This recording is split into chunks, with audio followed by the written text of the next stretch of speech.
今天我们要一起回去了，请上车。好嘞。开始很多人问我，你那个邪魅一笑是用什么样的技术去笑出来？我说怎么陈丽君是个能撒娇的女孩呢？我对自己的评价是又怂又勇，而且你在松弛之后的你的那种状态特别迷人。不要用那样的眼神看我，现在开车，不要扰乱我开车。他们老说我是朱丹式表达，朱丹文学，你看我的。前2天我好像就给我上个热搜，朱丹听到 sorry 之后变脸。他们还说我那个初舞台应该跳 sorry， 这效果应该会很好吧？我唱歌又跑调，手脚不协调。哦，那你好勇敢，又怂又勇敢啊！对，我们就是又怂又勇敢。加入芒果 TV 会员，每周5、周6 12点抢先看乘风2024，尊享姐姐请上车、乘风运动会、天真时间等更多精彩衍生。上芒果 TV 搜 SVIP， 限时抢乘风2024 SVIP 专属录制入场券。上芒果 TV 搜乘风出行特权，赢随心飞机票，更有乘风节目同款专属折扣。Hello， 大家好，我是陈丽君。今天的录制结束了，那我现在要回宿舍去了。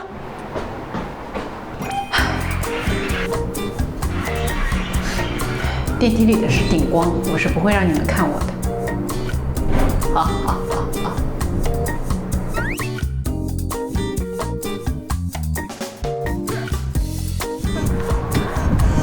今天长沙的天气很好，但是还是有点冷。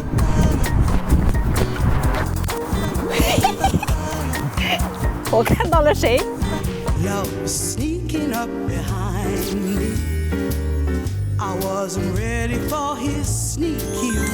嗨，是谁这么帅？耍帅的在那等着。今天我们要一起回去了，结个伴儿。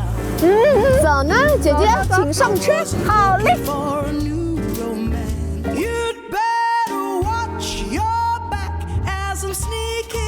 你很老练哎，真的完全没有像第一次录制，你像就是有过经验的，没有那么生疏。有，就是第一天见面的时候，第2天的时候，其实我内心还是，其实内心很哀。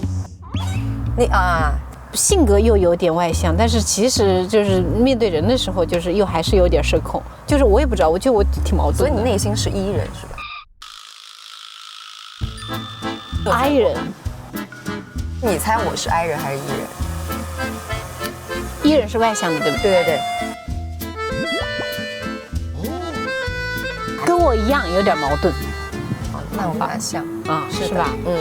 接触我的人一定都不相信我其实是个 I 人。Let's go。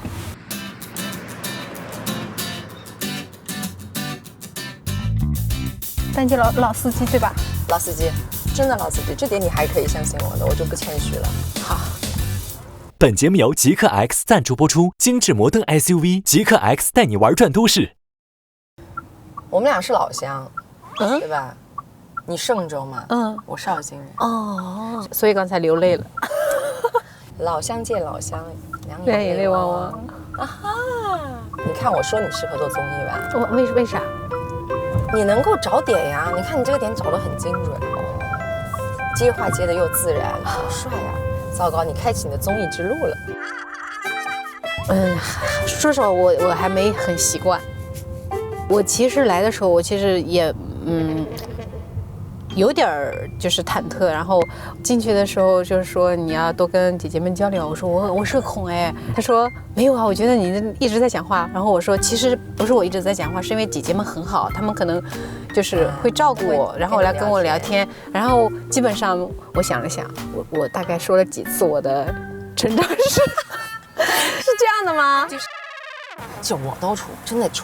在进门之前，我想说我怎么进？是悄悄的就进来了呢，还是嗨很热情，或怎么样？真的回出会想象，是我也想象，是吧？想象了很多版本。如果没有人跟我说话，那我怎么办？我是变成一个很热情的社牛呢，还是我乖乖的自己做我的社恐呢？我想很多，会的，真的一样会。包括那我就放心了，原来大家都这样。比如说我和你站在一边，我心里其实也在想，我要不要跟主管陈丽君说一下话？那我们俩说什么？就这样子。我其实很少会主动去说。我也是，其实我也是。就是如果姐姐们没有跟我说话，我应该是会小小的就看着在安安静静的。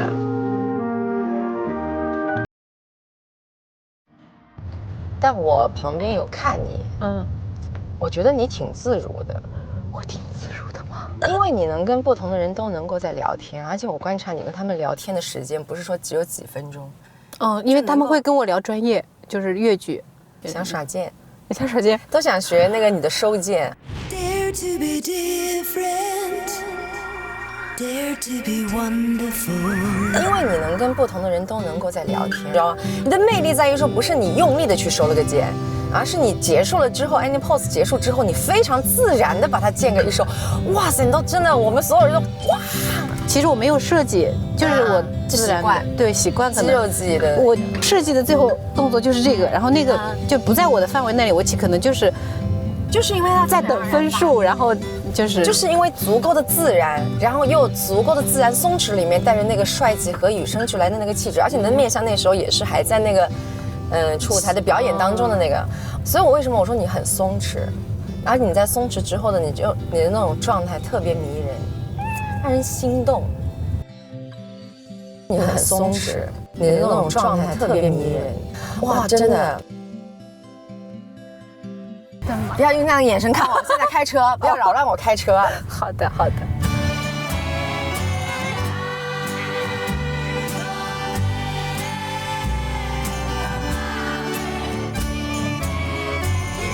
但是我觉得挑战也挺大的，因为到后面一攻就开始，是要往我陌生越发陌生的这条路去开拓了。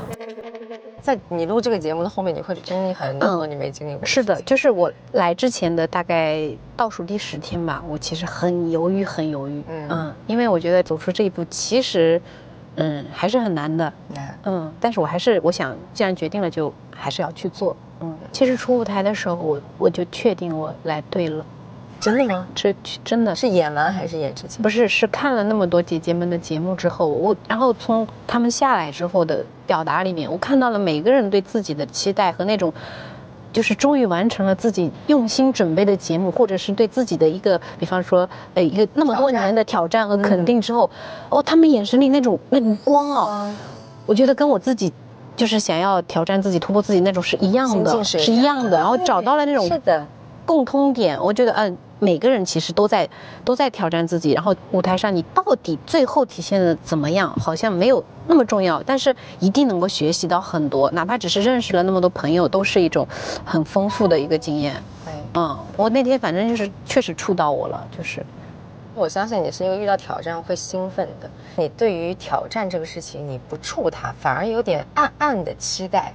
其实我是出的，我对自己的评价是又怂又勇。好的，又怂又勇，就是很害怕，但是要做。害怕是我的本能，要去做是我的选择。你出舞台上台的时候还紧张吗？生理上还是会有一种，你会听到那个心脏还是会巨大的那个声音，有加速跳动，但是我没有就是以前的那种对自己那种非常大的那种紧张感。哇，我那时候其实我们也算彩排过，但是那个就是真的站上这个台，那个声音，哇，真的就，但是你表现得很轻松哎，真的吗？真的，就是那种把所有包袱放掉的那种感觉。但我说真话，我是唯一一次我跳到我不知道我怎么跳下来的啊。出舞台那一次是我全程没有动到脑子，我想说碰一下，诶，我怎么已经 ending pose 了呢？真的，所以我就到处问人我到底怎么样，是我完全没有概念，一点。但是因为我们没有看过你更完美的样子，不，那已经是很完美了，没有更了，没有更了。我唱歌又跑调，然后手脚不协调。那你好勇敢。你刚怎么说来着？那个词又怂又勇敢。对，我们就是又怂又勇敢。我很渴望遇到一帮非常认真的人，而且就是能跟大家互相激励，一起碰撞。但心里呢又有点害怕，真的就遇到了那么多强的人之后，因为怕我的能力跟不上。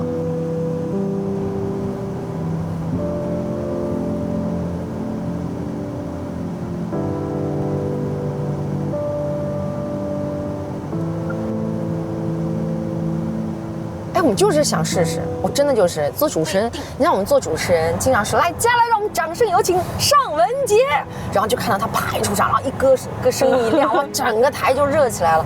你看我们的工作全是这样，那怎么能不羡慕呢？你一直在欣赏那些精彩，对，终于这次有机会，我也来一下。跨出这一步很难。我觉得是会过了这个劲儿。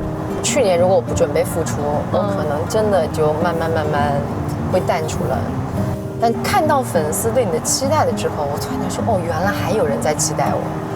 我心里其实还有个小火苗，突然又燃起来了。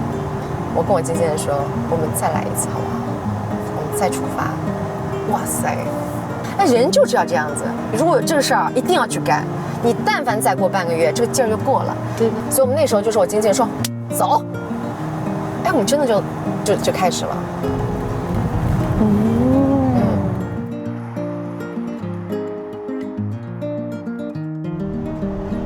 其实我也好奇，就是因为粤剧这个领域它是相对专业的，比如说咱们这个舞台上需要跳一些女团舞，当有一天陈丽君是跳了这个女团舞之后，其实你会不会有这个担心，当再带入到你本身的职业里面的时候，会不会影响？其实就算我跳了这个女团舞，我觉得对我本身的粤剧舞台上是不影响的，但是对你学的更多，对于你舞台上其实是能更丰富的。昨天不是我们在拍那个主题曲的时候，然后我跟袁娅维姐姐就是站在一块儿嘛，然后她不是唱歌的时候，她有那种很飒的那种劲儿，我说这是什么？然后她笑疯了。后来她说我教你，然后她教我，然后她说你教我唱一下粤剧，然后我教她唱了一句什么关下你娘子请你咋，她学了，然后等拐弯就唱出了一种很流行的味道。又流行又粤剧的唱腔。对，我觉得有一种互相学习的这种感觉，真的特别的好，互相交流。现在确实是一个非常好的机会，让更多人了解粤剧。就是突破很难，破圈儿是真的很难。就比方说来参加这档节目，其实我压力还是也很大的，而且你确实要做好想，肯定会很多人聚焦你们圈里的专业领域里面。对，但我觉得你已经想好了，你都提前我想好了，对，不想好不能做。是的，破圈其实要去走很多的方式和方法，你是要去寻找的。没有人做这件事情之前，你就绝对知道这件事情一定是对的，或者一定能成功的。是的。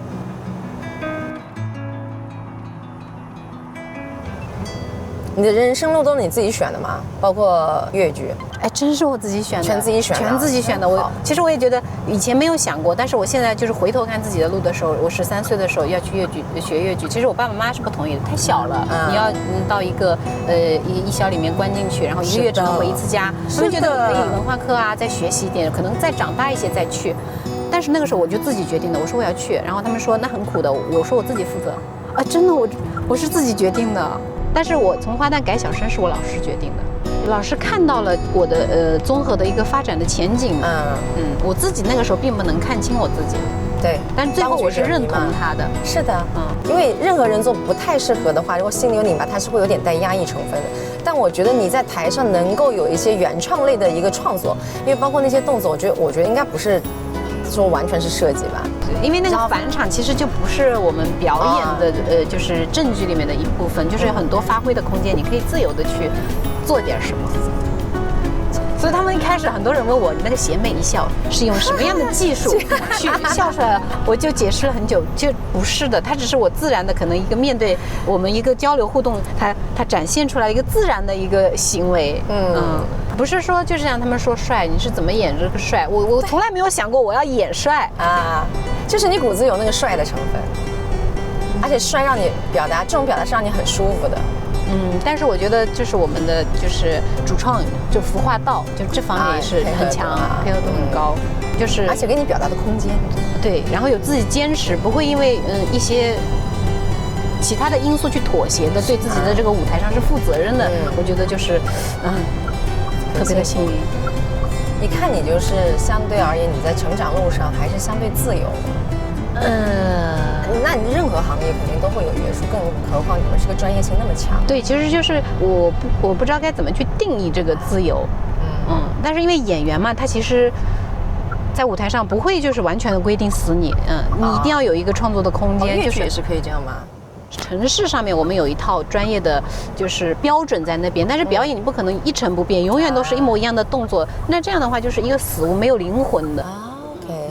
就像我们如果去传承老师们的一部作品，比方马伟涛老师，他在就是最后给我调整的时候，他说，你的动作我就不会再来规定你了，你就按照你的感觉走，只要你人物对了，你表达的对了，你怎么做都可以。哎，你们现在还有那种戏班子表演吗？需要下乡之类吗？会有的，我们有就送戏下乡的这一部分的这个需要去做的事情，因为观众嘛，你有很多很多不同的分布的，我们就是坚持2条腿走路。对粤剧的印象就来自于就很快乐，大人在那看，我们小朋友在那跑来跑去，很热闹。坐在人家那后面的戏台子，偷看他们，还偷看他们换戏服。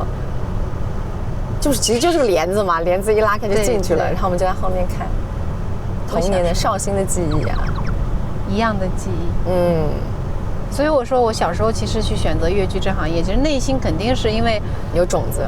对，有种子，然后就是很亲切嘛。但我还是不太听哎，照理我以为我应该粤剧能听得懂，因为全是吴越的方言为主嘛，但我还是听不太懂。所以我要来这个节目，让更多人去听。更多人听懂。是的，哎呀，对不起啊，就作为一个老乡，作为一个浙江人、绍兴人，我这两天多唱给你听。哇塞，你这一句话，这多少人羡慕嫉妒我呀！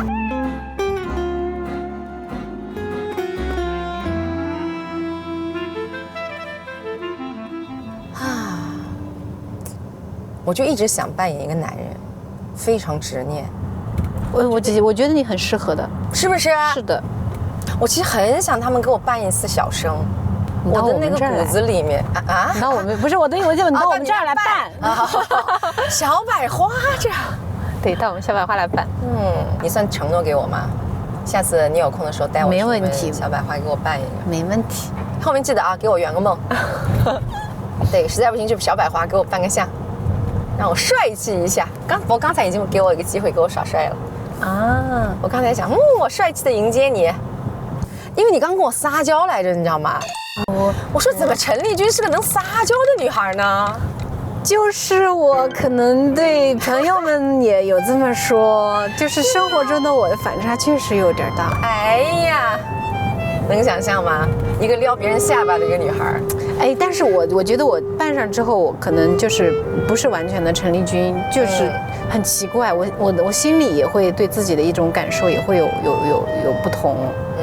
但你有没有觉得能够脱离开陈丽君，然后成为另外一个人，对于你而言也是一种缓解压力？会吗？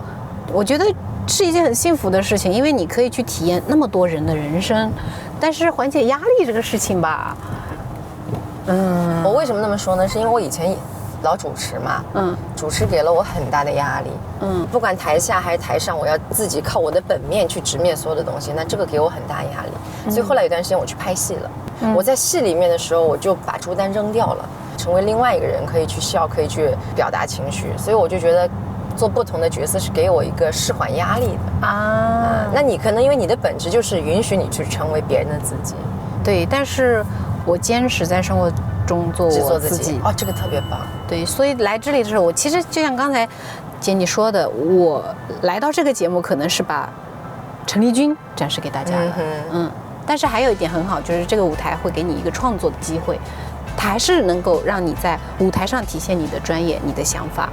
那你会担心我担心啊，表达出来的陈丽君跟大家想象的陈丽君不一样？你就曾经有过这种担心。其实因为大家认识我更多的是舞台上的对那个形象、那些角色，反正不可能获得全世界人全部人的喜欢，总有人喜欢你，也总有人讨厌你。所以你看我猜的对，我觉得你是一个骨子里面就是明知山有虎，偏向虎山行。是的，没有人能把你打败，也没有人能够定义你，没有人能够左右你。对，谁都不是能被别人定义的，不是说别人来定义你必须要干什么，你不能干什么，是我自己定义的，我要干什么，我就是这么想的，我冲着这个想法来的。太好了。现在就是可能有很多人喜欢我，也可能以后有很多人不喜欢我，我已经想好了，我做好了这个准备，我甚至做好了挨骂的准备。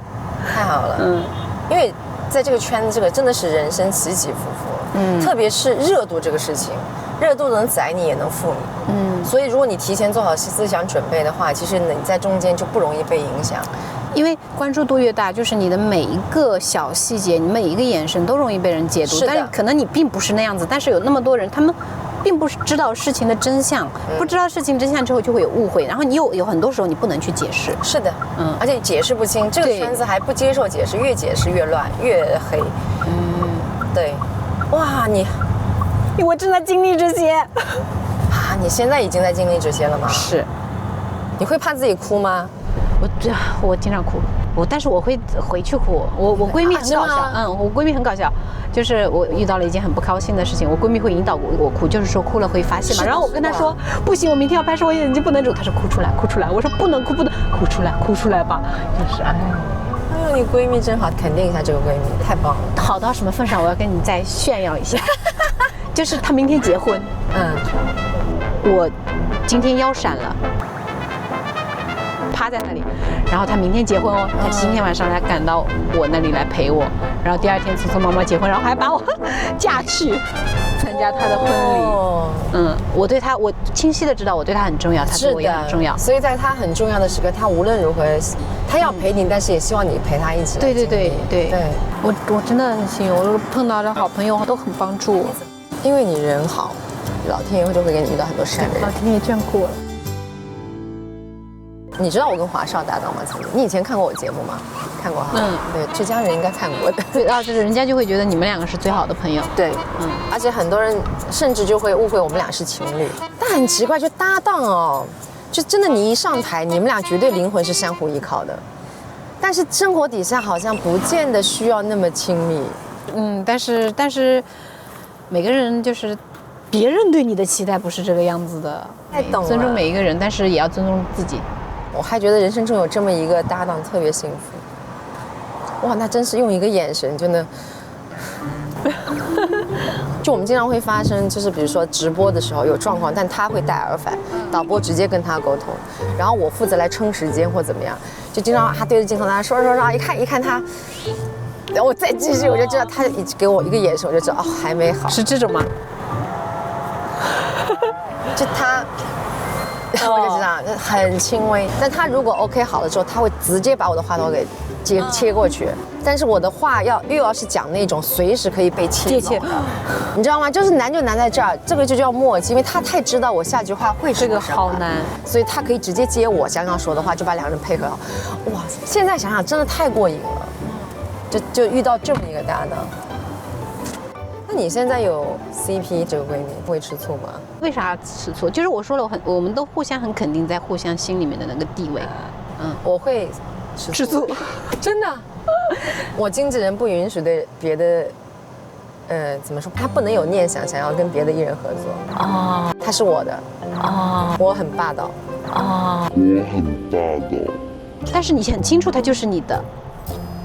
最重要的。不，我就觉得他只能心里就是真的爱着我，就只能看到我。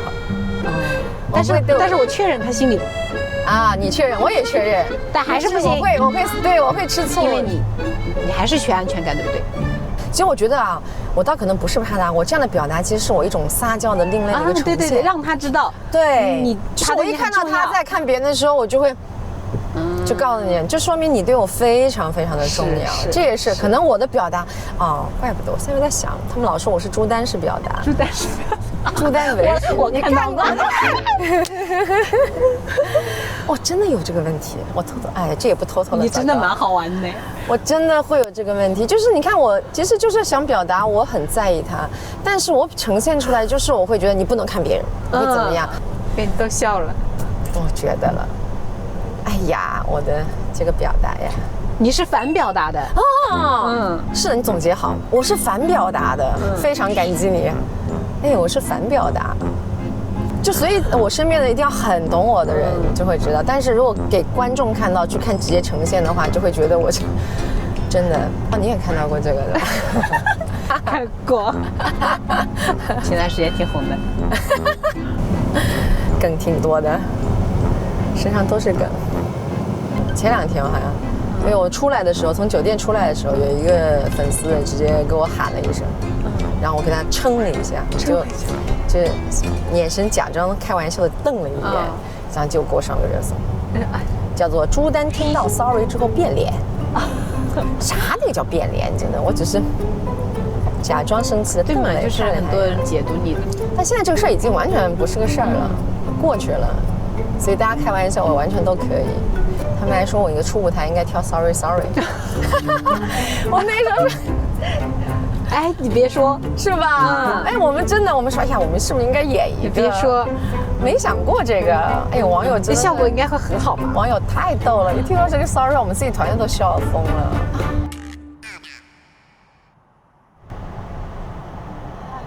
那姐姐，你会在意外面很多人声音吗？以前会非常，非常非常，现在不会了，因为现在找到了一个方式，原来可以关门，你不让别人看到，对你只是在一些需要看到给他们看一点点就好了。但以前太分享了，这句话我听懂了，可以关门。其实我也在意别人的看法，但是那么多人，实在是在意不了了。就是你比如说是网上生意多的时候，你不上网就好了，对，这很简单。但以前就很奇怪，就是你明明害怕这些声音，还要去看，对，真的现在想怎么会那么傻？明明又在意又想看，你真的是这不自己给自己找事儿吗？然后看完之后不高兴再看，总觉得渴望在当中听到一些好的声音来那个，但是不可能的。所以现在就懂了，真的不想看，把这个卸载。我一直都觉得我自己思考的不够，就是我觉得我身边的人就很能思考，我看到的都是别人比我好的优点，但是我不会气馁，我觉得他这里好，我这里不行，但是我会想去学习。小时候不会，小时候打压自己，他这里好那里好，这里好我不行。哦，对，那个好挫败的，就有这么一个过程。我也有，而且这个事情发生在我的事业顶峰的时候。你知道那个拧巴吗？就是你在杭州应该能够知道我当年火，至少在浙江，对，就所有人都会觉得你是个非常非常好的主持人，就基本上听到都是那个。越这样，你知道，我有一种往后逃的感觉，因为我觉得我心里匹配不了。我说我没有那么好，我做不到没有，就不要夸我啊，不要这样。就大伙就重要的活找我，我想说，哎呀，能不能不找我？其实我做不到。哎呀，我就觉得我以前的性格可能真的有一个问题，就我老想逃，我很没有自信。现在咋了呢？所以那个时候就到后来就是真的逃了，就相对有点就抽离开了这个，就没自信，好痛苦。居然是因为这样的吗？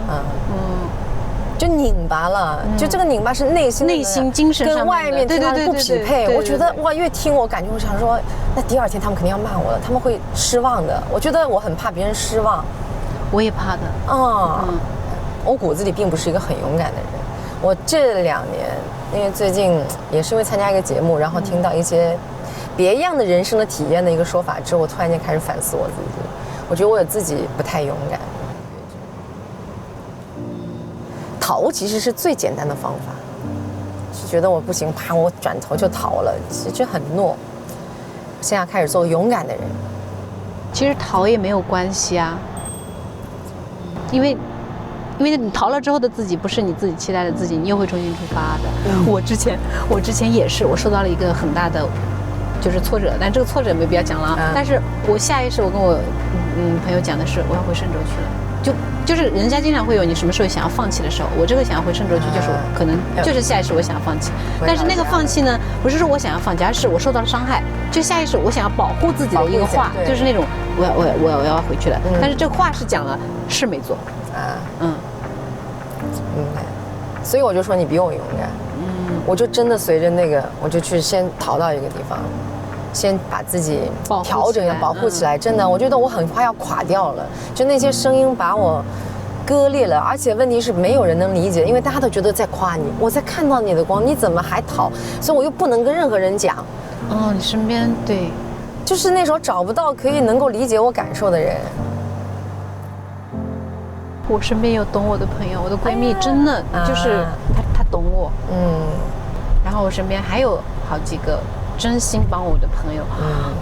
而且你还有良师益友。对对对，我的老师们。是的。哎，我又起鸡皮疙瘩了，咋回事？真的。就我是一个非常幸福的人，我很感恩。想到自己的人心里柔软，就能让自己说这句话多，真的是幸福。就是无论遇到多大的困难、多大的挫败，就是总有人他伸手。你就没有孤单过。就最怕的就是，我觉得那个时候我就是有点孤单。所以我感受到了。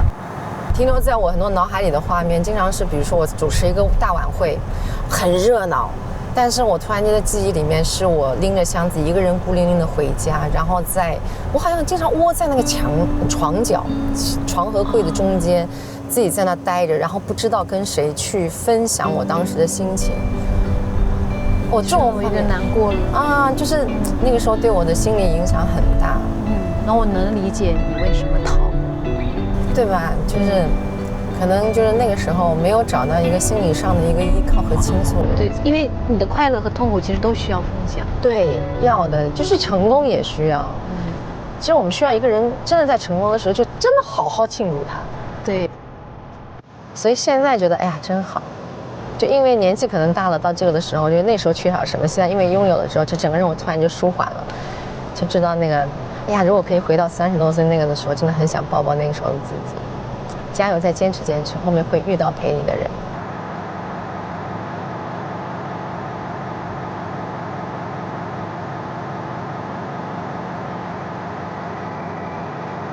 天哪，姐姐，怎么了？我好心疼你啊！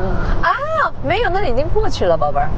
但是还是心疼的，对。所以现在的我经常会抱抱那个时候的我。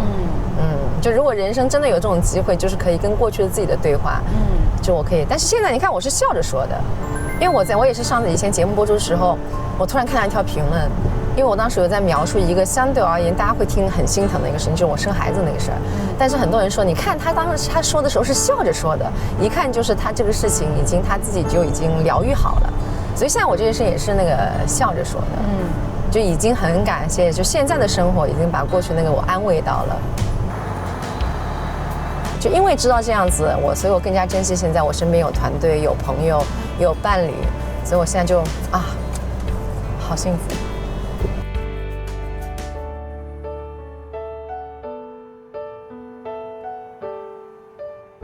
好房 ，OK， 我们快到了。给你们看看我们住的房子。我也是，我著名的圣爵菲斯4号房。那你马上到了。开车好帅啊！能让你喊帅，我真的，我还蛮有成就感的。到了！帅到了陈丽君，你说这是？好，走到家门口。我到了。好嘞，姐姐下班，姐姐回家。等会儿姐姐正在摸索我怎么停车。姐姐不是摔了一路的吗？姐姐，好，好嘞，下车，谢谢丽君，谢谢姐姐。我这里，哎呀，按回来。到了，我们到了。睁不开眼睛。